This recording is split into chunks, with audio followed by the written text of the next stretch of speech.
It's Ken O'Keefe in Ghazza. You know, in this Orwellian world of ours, it's oh so nice to have some refreshing honesty. And, well, we were watching something really quite interesting yesterday, me and Max. You know, when I saw this clip yesterday, I thought it was comedy. You know, we all know that there's been false flag events staged right throughout history. It's been replete throughout history. We've had the Lusitania, we've had Gulf of Tonkin, we've had the Maine. These go way back as far as Nero burning Rome. But sometimes you see something and it just boggles the mind. And as I was saying, when I first saw this clip, I had to recheck it actually 3 times just to make sure that it wasn't comedy. I thought I was watching The Onion or something like that. I saw it and I thought, there's no way this can be real. But it turns out that it is real, and we're going to show you this clip and see what you think about this. I frankly think that crisis initiation is really tough. And it's very hard for me to see how the United States president can get us to war with Iran. Which leads me to conclude that if, in fact, compromise is not coming, that the traditional way of America gets to war is what would be best for U.S. interests. Some people might think that Mr. Roosevelt wanted to get us into World War II, as David mentioned. You may recall we had to wait for Pearl Harbor. Some people might think Mr. Wilson wanted to get us into World War I. You may recall he had to wait for the Lusitania episode. Some people might think that Mr. Johnson wanted to send troops to Vietnam. You may recall we had to wait for the Gulf of Tonkin episode. We didn't go to war with Spain until the until the Maine exploded. And may I point out that Mr. Lincoln did not feel he could call out the Federal Army until Fort Sumter was attacked, which is why he ordered the commander at Fort Sumter to do exactly that thing which the South Carolinians had said would cause an attack. So if, in fact, the Iranians aren't going to compromise, it would be best if somebody else started the war. One can combine other means of pressure with sanctions. I mentioned that explosion on August 17th. We could step up the pressure. I mean, look, people, Iranian submarines periodically go down. Someday one of them might not come up. Who would know why? We can do a variety of things if we wish to increase the pressure. I'm not advocating that, but I'm just suggesting that this is not a either-or proposition. Of, you know, it's just sanctions has to succeed or other things. We are in the game of using covert means against the Iranians. We could get nastier at that.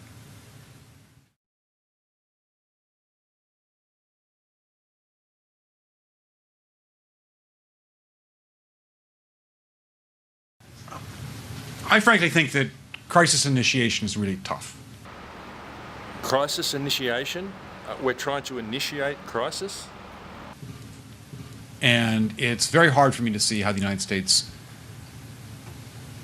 president can get us to war with Iran. My heart breaks. I know we all want war, and my heart breaks. The president can't get us to war. Which leads me to conclude that if, in fact, compromise is not coming, that the traditional way of America gets to war is what would be best for U.S. interests. I don't know, I thought peace and prosperity was good for U.S. interests. Perhaps I'm old-fashioned. Some people might think that Mr. Roosevelt wanted to get us into World War II. Yeah, I thought that. What about you, Ken? Did you think that? Yeah, I thought that too. Is that why Roosevelt sent all the valuable ships to the West Coast and left all the crappy ones in Pearl Harbor and sacrificed all those sailors? Oh, that's Must be. Oh. As David mentioned, you may recall we had to wait for Pearl Harbor. Some people might think Mr. Wilson wanted to get us into World War I. You may recall he had to wait for the Lusitania episode. So I guess that's why they sent the Lusitania, which was a passenger ship, into a war zone, packed the hull with explosives, even after they had warnings from the Germans not to send it in there. Some people might think that Mr. Johnson wanted to send troops to Vietnam. You may recall we had to wait for the Gulf of Tonkin episode. Gulf of Tonkin, they made that one up. It didn't even exist. It was just complete fabrication. We didn't go to war with Spain until the until the Maine exploded. So it wasn't the Spanish. And may I point out that Mr. Lincoln did not feel he could call out the Federal Army until Fort Sumter was attacked. Makes sense. Yeah, makes sense. Which is why he ordered the commander at Fort Sumter to do exactly that thing which the South Carolinians had said would cause an attack. As you would. I mean, of course, it supports US policy, doesn't it? So if, in fact, the Iranians aren't going to compromise, it would be best if somebody else started the war. Well, after all, war with Iran is in the American interest, so I think Israel should help us out, eh? One can combine other means of pressure with sanctions. I mentioned that explosion on August 17th. We could step up the pressure. I mean, look, people, Iranian submarines periodically go down. Someday one of them might not come up. Who would know why? We can do a variety of things if we wish to increase the pressure. I'm not advocating that. I'm not advocating that. Would you advocate that, Max? I would never advocate that. Of course, that's probably why they mentioned it. We wouldn't advocate that. No, never. But I'm just suggesting that this is not a either-or proposition. Of, it's just sanctions has to succeed or other things. Other things? Like everything you just talked about? We are in the game of using covert means against the Iranians. It's like chess. It's just like a game of chess. Absolutely, that's all it is. I mean, it's just all life on planet Earth, like, a game of chess. Yeah, you make a move, that's it. That's all it is. That's all it is. We could get nastier at that. Yeah, you...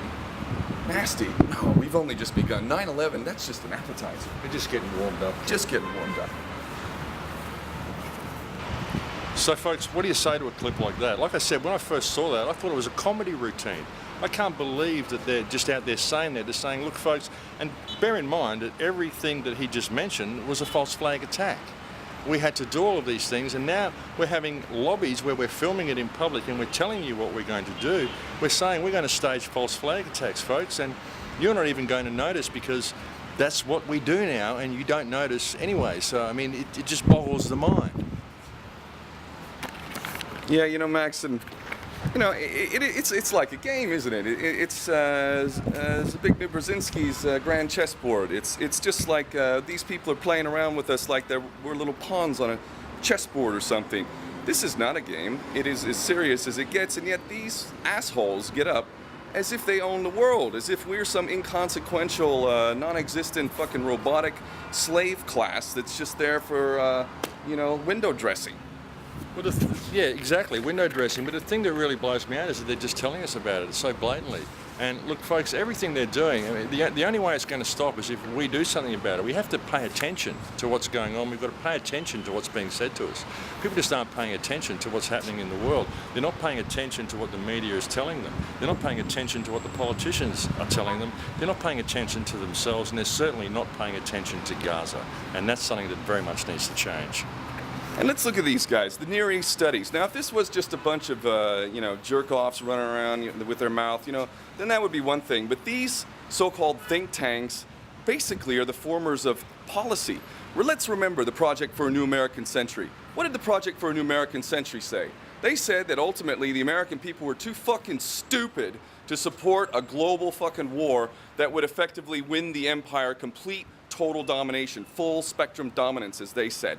That the American people were too stupid, so therefore we needed a, quote, new Pearl Harbor in order for the American people to be whipped up into a policy that would allow us to invade Iraq, invade Afghanistan, and also start a bunch of wars in the Middle East to be able to create that clash of civilization, so whereby we could use all of those billions and billions and billions that we spend on weapons of mass destruction all around the world, because hey, if those things are just sitting in a warehouse collecting dust, that's not very good, is it? We got to use those things, don't we? Yeah, mate, they all cost money, and as I've said so many times before, what we're seeing here, folks, is a breach of trust. Every government in the world is in breach of trust. Every government that supports this is breach of trust. And what we've got to understand is what our relationship with government is, and that is one of fiduciary trust. These are simply trustees that we employ to do a job for us. We employ these people to manage our infrastructure and to ensure that we have peace and prosperity. And here they are saying it's in America's best interests to create war. So what's going on here? What is going on with our system? What is going on is breach of trust. These people are simply public trustees, and they're going to continue doing what they do until we wake up to the power that we have and wake up to what our actual position is in the social hierarchy. Things have to change, and it has to be implemented by us. Well, that's just it, isn't it, Max? I mean, we talk about breach of trust. This is gross breach of trust, and it's been going on for decades. Actually, it's been going on for centuries, to be honest. Actually, it's been going on even longer than that. These people don't represent our interests. As he says, the American interest, what is the American interest to the Near East Studies Institute? What is the American interest to Project for a New American Century? Is that your interest? Is it my interest? Is it the interest of the working class people who are busting their butts so they can bail out the fucking bankers? Is that the American interest? I don't think so. Again, they're mocking us. And Americans, red-blooded American patriots, think about it. That little podunk country in the Middle East called Israel is our master at this point. America is Israel's bitch, and we're doing basically whatever they want. And only because more Americans are becoming dialed in and becoming a little bit too ashamed of the fact that some little country in the Middle East is telling them what to do. And hopefully, the leaders, many of the leaders within the Pentagon and the higher-ups in the military are not down with the program. This is important. If you're a red-blooded American patriot, you better start doing the right thing for the real American interest. Very true. It has to be looked at, and people have to start paying attention. My friend Ken gets quite angry about this issue, and that isn't surprising. He has a Palestinian wife. He's been to Gaza 3 times, and he's seen the situation that the people are in here. And seeing this clip, they're virtually mocking us, folks. They're just telling us what they're going to do. I mean, hey, I'm not advocating that we do this. I'm just going to come out here as a lobbyist and mention that these are all the things that we have done. Perhaps we could do it again, but of course, I'm not advocating it. It's about time we wake up to what's going on here, folks.